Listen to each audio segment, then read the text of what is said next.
स्वागत है मित्रों आप सभी का इलेक्ट्रॉनिक स्टडी यूट्यूब चैनल पर। नमस्कार आप सभी को। यहाँ पर CTET पेपर 2 के तहत सोशल स्टडीज़ के कुछ इंपॉर्टेंट क्वेश्चंस के बारे में हम बात कर रहे थे।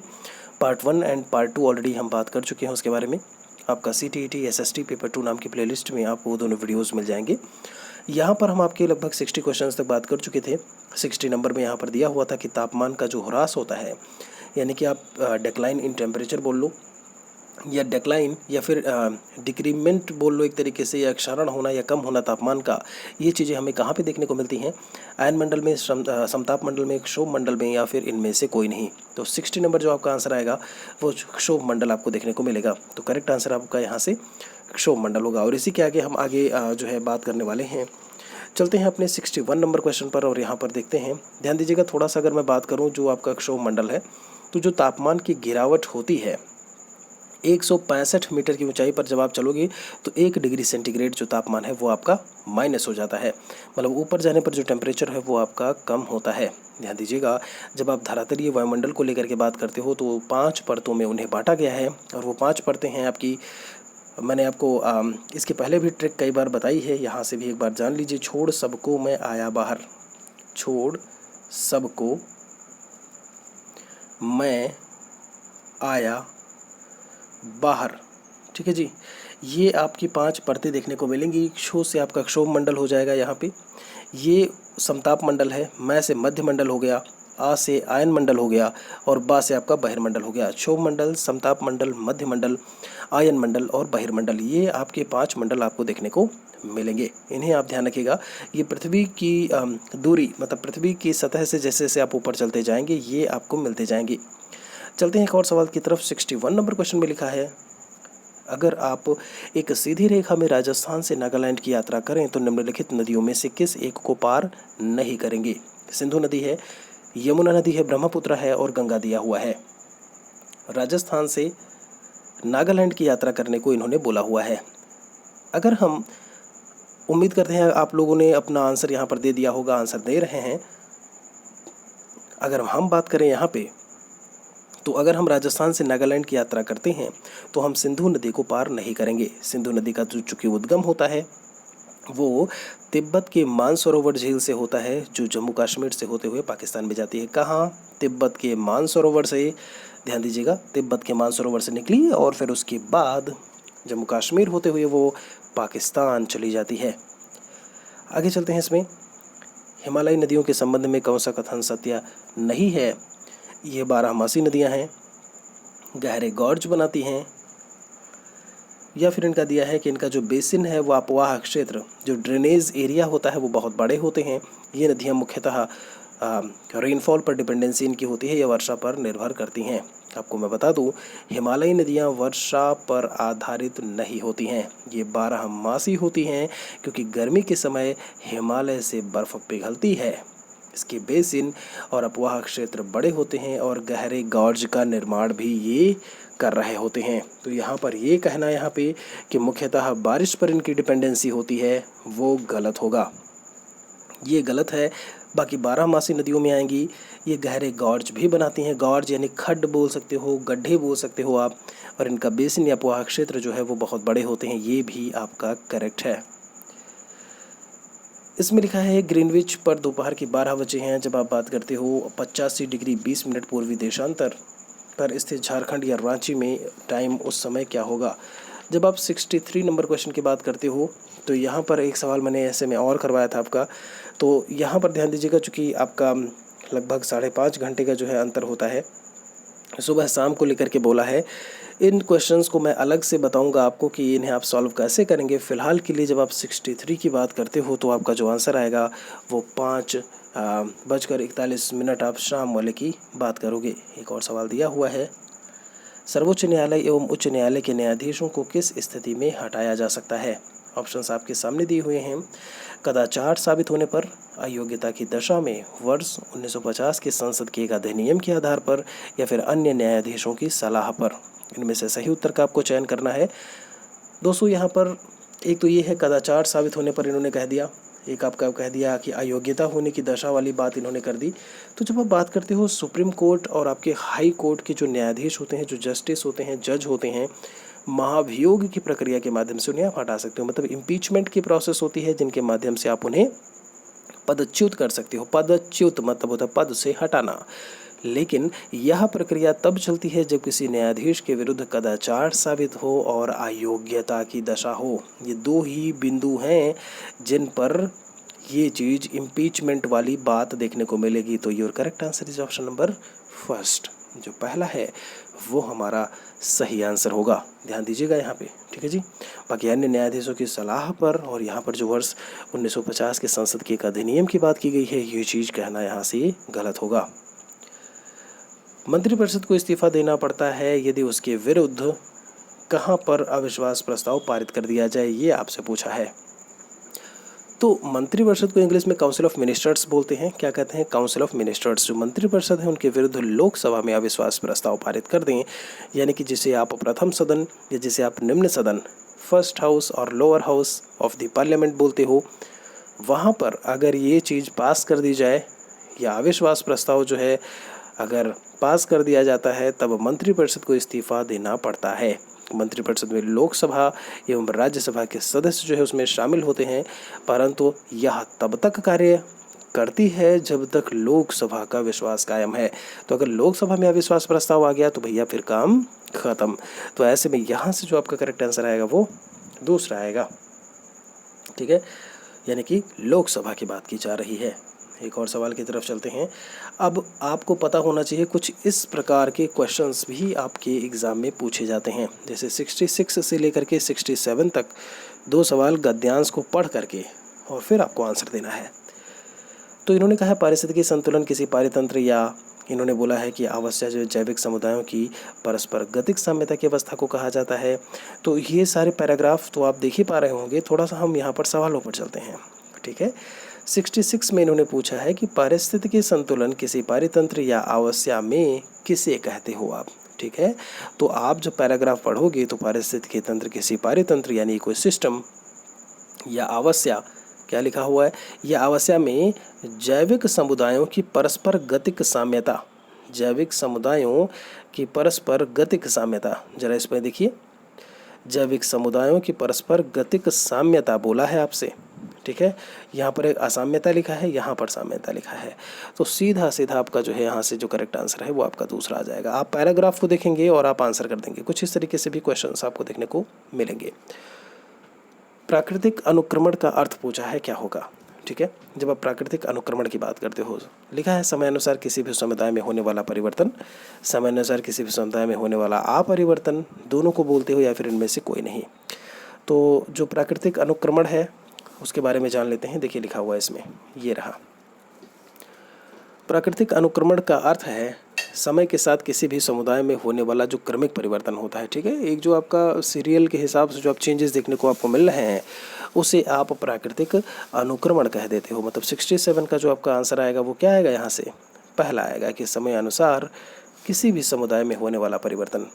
दोस्तों आप लोगों को मैं बता दूं, टेलीग्राम चैनल इलेक्ट्रॉनिक स्टडी के नाम से है। इस वीडियो के डिस्क्रिप्शन में उसकी लिंक दी हुई है, वहाँ से उस टेलीग्राम चैनल को आप ज़रूर ज्वाइन हो जाएं, वहाँ से जुड़ जाएं। वहाँ पर इंपॉर्टेंट लिंक्स, वीडियोज़ मैं सीधे प्लेलिस्ट के वीडियोज़ भेज दिया करता हूँ।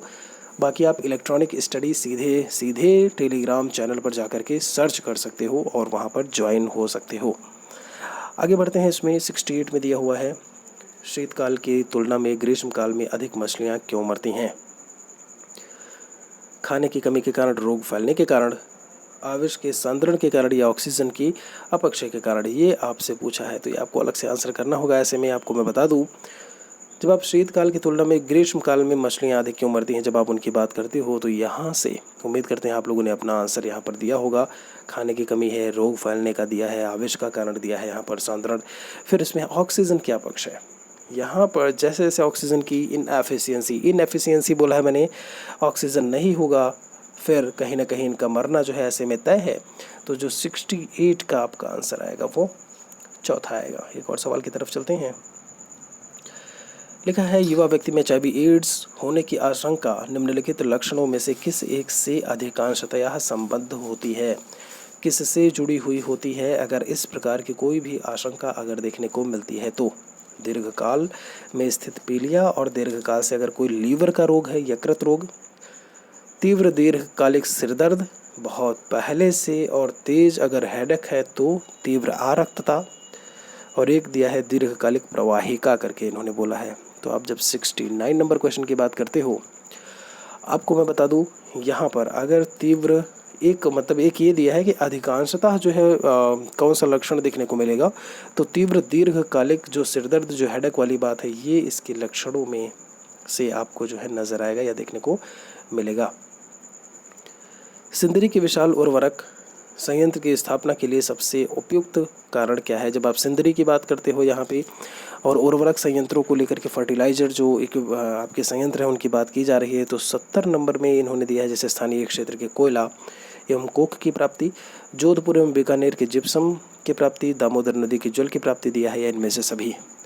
यहाँ पर अगर आप सिंदरी में जो उर्वरक संयंत्र है या जो विशाल उर्वरक संयंत्र है उनके लगने के कारणों में ये सारी चीज़ें आएंगी, चाहे आप स्थानीय क्षेत्र में कोयला की उपलब्धि की बात करो, जोधपुर बीकानेर में चाहे आप जिप्सम की उपलब्धि की बात करो, या फिर दामोदर नदी के जल की प्राप्ति की बात करो।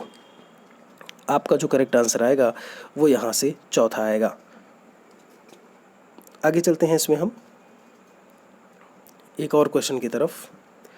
ये फिर से आपका कुछ पैराग्राफ प्रकार का दिया हुआ है, 71 और 72 नंबर क्वेश्चंस के आपको आंसर करने हैं ऐसे में, और NCF 2005 का सामाजिक विज्ञानों के शिक्षण से ये पॉइंट दिया हुआ है। तो इन पर हम सीधे सीधे क्वेश्चंस को देखते हैं। लिखा है इसमें कि निम्नलिखित में से कौन सा उपर्युक्त सारांश के सार को सबसे बेहतर तरीके से संप्रेषित करता है, सबसे अच्छी तरीके से बताता है। यहाँ पर जो आपके ऑप्शंस लिखे हैं किसके बारे में बात की जा रही है, क्या कुछ है, तो प्राकृतिक अब यहाँ पर देख पा रहे होंगे कि किसके बारे में बात हो रही है। तो सामाजिक विज्ञान के बारे में यहाँ आम धारणा है कि यह एक अनुपयोगी विषय है। इसके परिणाम स्वरूप निम्न स्वाभिमान कक्षा संपादन को प्रभावित करता है। इसकी विषय वस्तु को समझने में शिक्षक और विद्यार्थी दोनों में ही रुचि नहीं होती। विद्यालयी चरणों के आरंभ से ही प्रायः विद्यार्थियों को यह सुझाव दिया जाता है कि प्राकृतिक विज्ञान सामाजिक विज्ञानों की अपेक्षा श्रेष्ठ हैं। तो आप देखेंगे यहाँ पर जिस तरह से विद्यार्थियों को सामाजिक विज्ञान पढ़ाया जाता है वह उन्हें सामाजिक विज्ञान को गंभीरता से लेने में उत्साही नहीं बनाता। ये आपका सबसे बेस्ट जो ऑप्शन है वो उस पूरे पैराग्राफ को पढ़ने के बाद आपको देखने को मिलेगा। 72 में क्या बोला है इन्होंने,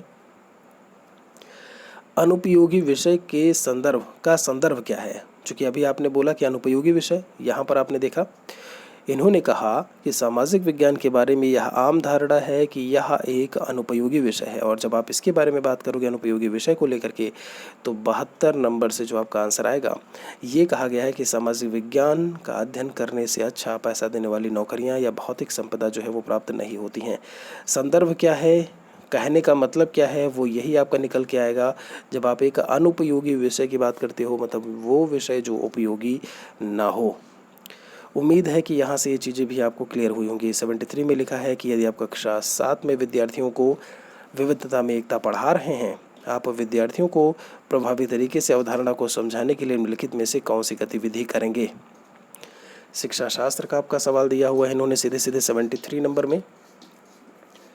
तो विद्यालय के समीप हाइड्रो इलेक्ट्रिक परियोजना के मॉडल बनाओगे आप, अच्छी तरीके से पाठ को पढ़ा देने के बाद परीक्षा लोगे आप जो है।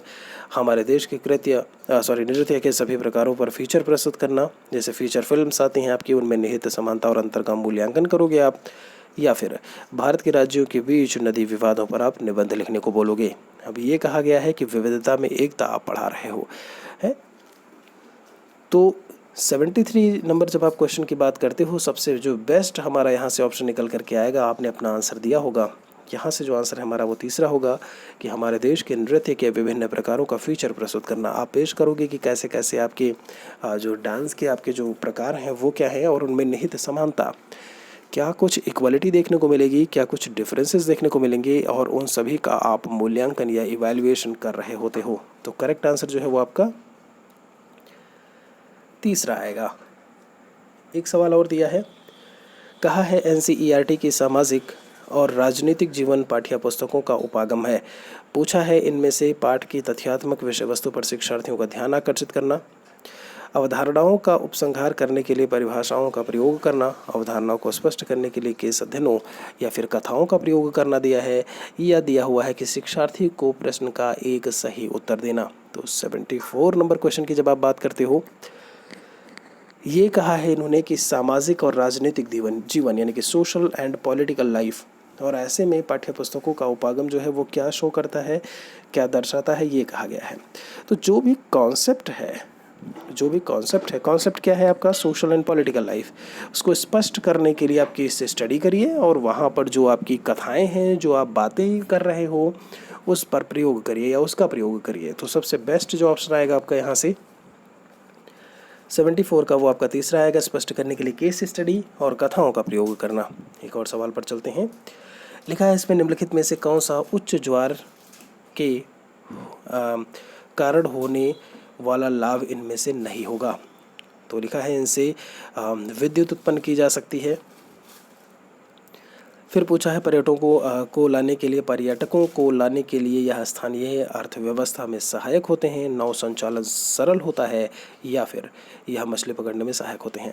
तो जब आप हाई टाइड्स की बात करते हो, टाइड एंड एब, ज्वार और भाटा जिसे आप बोलते हो, उठते हुए जल को ज्वार बोलते हैं, और जब आप जल जो नीचे उतर रहा होता है, गिर रहा होता है, तो उसे आप भाटा एब बोल देते हो। एब क्या, EBB, एब, ओके, टाइड एंड एब।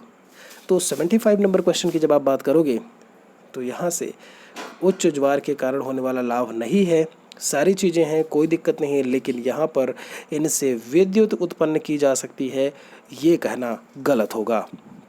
यहाँ पर ये कहना गलत होगा। बाकी पर्यटकों के लाभ के लिए स्थानीय अर्थव्यवस्था में सहायक, नौ संचालन में सहायक, मछली पकड़ने में सहायक, कोई दिक्कत नहीं, लेकिन विद्युत उत्पन्न करना, ये कहना हमारे लिए गलत होगा। दोस्तों फिलहाल इस वीडियो में 15 सवाल थे, इतना ही। अगले वीडियो में आपको 15 क्वेश्चंस का सेट एक और मिलेगा।